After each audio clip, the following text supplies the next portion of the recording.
Yayasan Berbagi Kasih Sayang Minggu pagi melakukan aksi bakti sosial bersama penghuni PGOT Sukamaju Palembang. Sebanyak 180 penghuni panti dikumpulkan, kemudian diberikan bantuan. Bantuan yang diberikan berupa makanan, pakaian, kain, dan kebutuhan lainnya. Ketua Pembina Yayasan Hengki Hanusin mengungkapkan, kegiatan ini secara rutin terus dilakukan di tiap tahunnya. Di awal tahun 2020 ini, para relawan membantu binaan di panti sosial di kawasan Najamuddin Sukamaju. Ia berharap dengan adanya kehadiran Yayasan Berbagi Kasih Sayang ini dapat memberikan manfaat bagi orang banyak.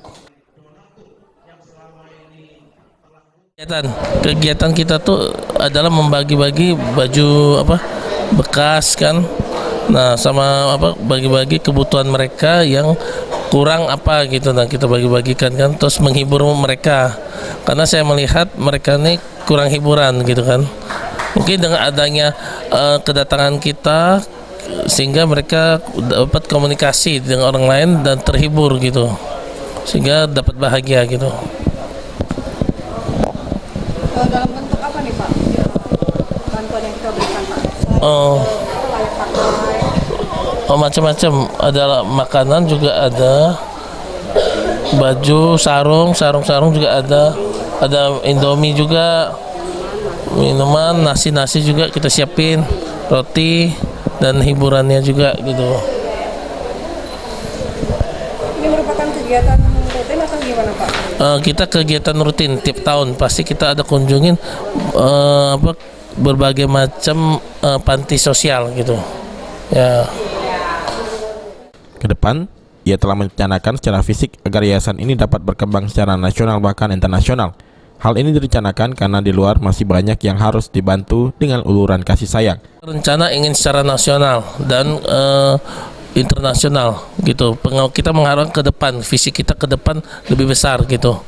Ya, karena ini merupakan awal tapi semangatnya luar biasa gitu. Ya, harapan ke depan ya kita ke sana lebih besar lagi gitu. Karena kita masih orang yang banyak membutuhkan bantuan kita, bukan di Kota Palembang saja, mungkin bisa di luar Kota Palembang gitu. Waktu itu kita pernah ada membantu pasien Lampung juga kita bantu, bukan hanya Palembang aja. Sementara Kepala UPTD PSR ODG Sadiman menyampaikan sangat berterima kasih dengan bantuan yang diberikan, karena bantuan dari para donatur merupakan harapan yang diinginkan para penghuni di panti sosial ini. Di sosial ini, tanggapan dari panti itu sangat-sangat luar biasa. Gerakan Yayasan Peduli Kasih ini sangat membantu kami di panti ini yang sangat keterbatasan dengan dana yang ada, sedangkan kehidupan di panti ini tidak akan surut karena dari 180-an orang yang ada di panti ini membutuhkan biaya hidup. Kemudian pemerintah sangat membantu, tapi tidak mencukupi biaya kehidupan mereka. Untuk itu bantuan-bantuan dari donatur seperti ini kami sangat mengharapkan sekali. Saya berterima kasih kepada para donatur yang selama ini sudah membantu kehidupan kami, kebutuhan kami yang selama ini mungkin dari pemerintah tidak mencukupi, dilengkapi oleh mereka-mereka yang bersedia untuk membantu kami. Salah satu donatur ini menentukan sekali akan layak dan hidupnya mereka. Dari 180 orang penghuni yayasannya, penghuni panti ini, itu sangat membutuhkan perhatian, membutuhkan kasih sayang.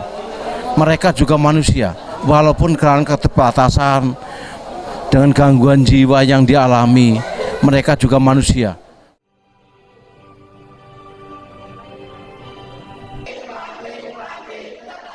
Ade Sunandar, PAL TV.